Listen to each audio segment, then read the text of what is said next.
नमस्कार, आप देख रहे हैं एबीपी न्यूज। आपके साथ मैं हूं अखिलेश आनंद। वक्त है आपके पसंदीदा शो घंटी बजाओ का, जिसमें हम आपकी आवाज उठाते हैं।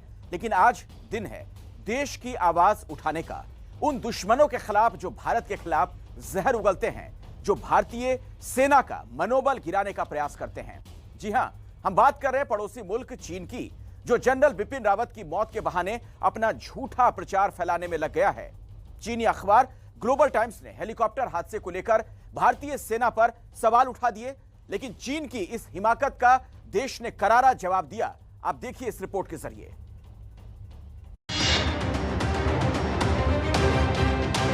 आज पूरा देश ही नहीं, पूरे विश्व के अंदर एक मायूसी छाई हुई है। सीडीएस साहब चले गए, अचानक चले गए, देश को अनाथ छोड़ गए।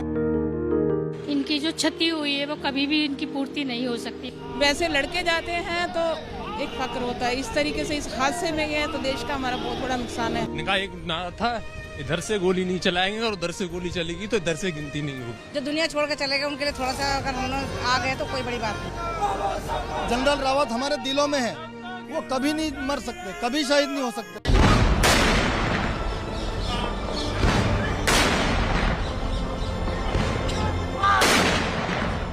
यह है देश के सर्वोच्च सेना नायक को आखिरी सलाम देने का हिंदुस्तानी अंदाज।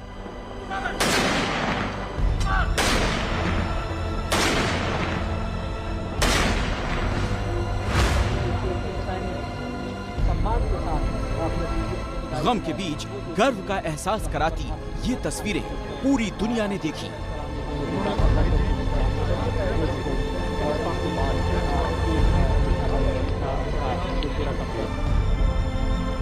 जिस जनरल ने जीते जी दुश्मनों में खौफ भर दिया, उसके जाने पर जो खुश हो रहे हैं उन्हें ये तस्वीरें जरूर देखनी चाहिए।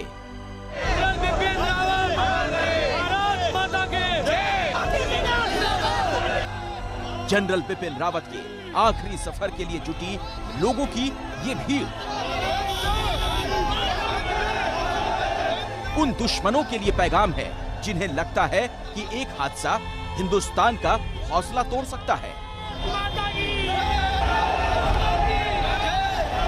ये तस्वीर उस कश्मीर की है जहां पाकिस्तान आतंक की फसल बोता है, जिस कश्मीर में कभी जुमे के दिन सेना पर पत्थर बरसाए जाते थे।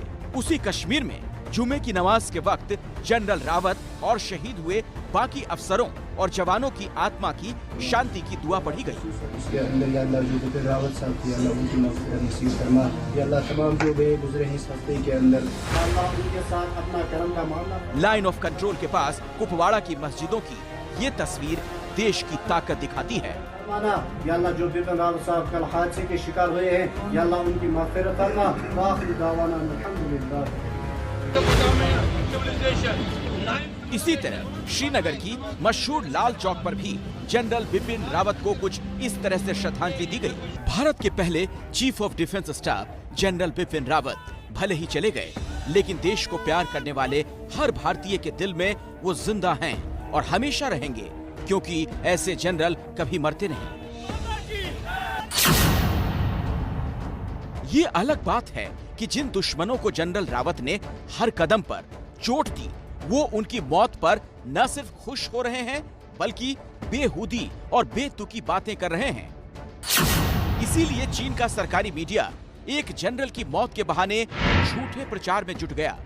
ये हेडलाइन उस ग्लोबल टाइम्स की है जिसका एक एक शब्द चीन की सरकार की तरफ से लिखवाया जाता है। इसमें लिखा है, भारत के रक्षा प्रमुख की मौत भारतीय सेना की खामियों को उजागर करती है। इससे भारतीय सेना के आधुनिकीकरण को झटका लगेगा। इस हेडलाइन में चीन की नापाक चाल और उसका डर एक साथ नजर आ रहा है। पहले बात चीन की उस साजिश की जो वो ऐसी हेडलाइन के जरिए रचने की कोशिश कर रहा है। चीन ने झूठे प्रोपेगेंडा को अपनी रणनीति का हिस्सा बना लिया है और यही वजह है कि चीन जमीनी लड़ाई लड़ने की बजाय साइकोलॉजिकल वॉरफेयर इस्तेमाल करने की कोशिश करता है। और यही वजह है कि चीन अपनी सेनाओं के युद्धाभ्यास के वीडियो प्रचारित और प्रसारित कर अपनी ताकत को दिखाने की कोशिश करता है, या फिर दूसरे देशों की सेनाओं का मनोबल तोड़ने के लिए झूठी और मनगढ़ंत कहानियां गढ़ता है।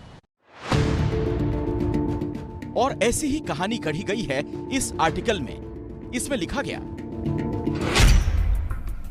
हेलीकॉप्टर क्रैश के सभी संभावित कारण जैसे धुंध भरा मौसम, उलझे हुए बिजली के तार या तकनीकी खराबी मानवीय भूल की तरफ इशारा करते हैं, ना कि रूस में बने हेलीकॉप्टर पर, क्योंकि Mi-17 सीरीज के हेलीकॉप्टर दुनिया के तमाम देशों में इस्तेमाल किए जा रहे हैं। लेकिन भारतीय सेना कई तरह के हेलीकॉप्टर्स का इस्तेमाल करती है, कुछ देश में बने हुए, कुछ विदेशी, कुछ अमेरिका के और कुछ रूस के। इसीलिए भारत को इनके लॉजिस्टिक सपोर्ट और मेंटेनेंस में दिक्कत होती है। चीन का यह तर्क पूरी तरह से बेबुनियाद है। इसकी वजह है कि चीन का असली मकसद इस घटना के बहाने भारतीय सेना को कमजोर साबित करना है, और यह साजिश इस आर्टिकल की अगली ही लाइन में सामने आ गई। आगे लिखा है,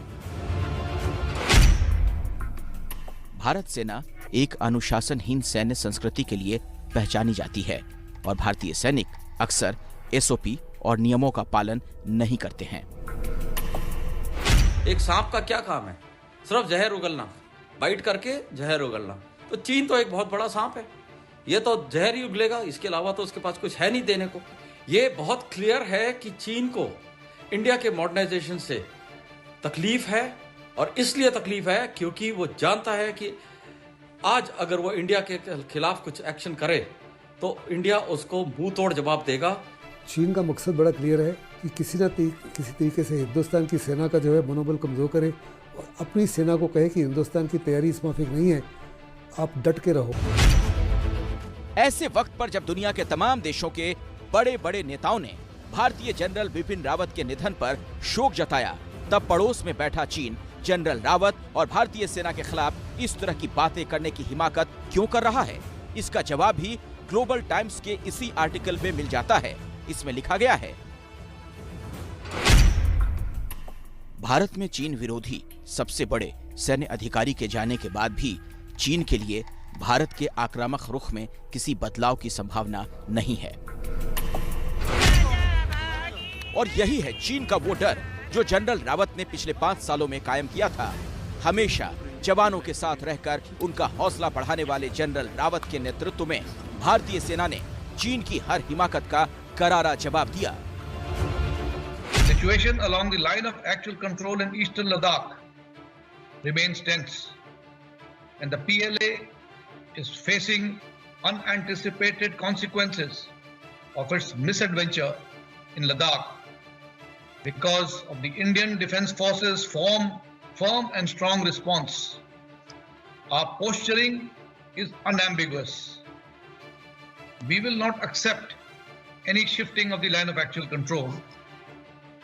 In the overall security calculus,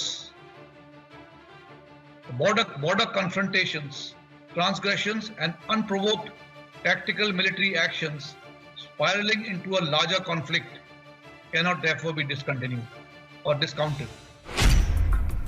चीन को पहला सबक 2017 में डोकलाम में मिला था, जब जनरल रावत भारत के सेना प्रमुख थे। जून 2020 में गलवान में चीन की हिमाकत के जवाब में भारतीय सेना की रणनीति बनाने में जनरल रावत की बड़ी भूमिका थी। तब वो चीफ ऑफ डिफेंस स्टाफ बन चुके थे। अगस्त 2020 में भारतीय सेना ने चीन को घेरने के लिए जो चक्रव्यूह रचा, उसकी योजना भी जनरल रावत ने बनाई थी। वो साफ तौर पे जानते हैं कि चाइना की जबरदस्त बदनामी हुई गलवान के बाद में, और वो इसके लिए जिम्मेदार ठहराते हैं बिपिन रावत को, क्योंकि उन्होंने फौज को बहुत मजबूत किया था, फौज को ऐसी लीडरशिप प्रदान की है जिससे चाइना की जो इज्जत थी मिट्टी में मिल गई, और दुनिया में उसकी फोर्सेस की जो छवि जो है, चीन की छवि जो है, उनके लीडर की जो छवि है और चीन की जो आर्मी है, छवि वो कंप्लीट बर्बाद हो गई। चीन को पता है कि जनरल रावत भारतीय सेना के आधुनिकीकरण को लेकर काम कर रहे थे। यही नहीं, उनकी सैन्य रणनीति के केंद्र में चीन की घेराबंदी ही थी। इसीलिए चीन बौखलाया हुआ था, और उसकी वही बौखलाहट अब बेशर्मी में बदल चुकी है।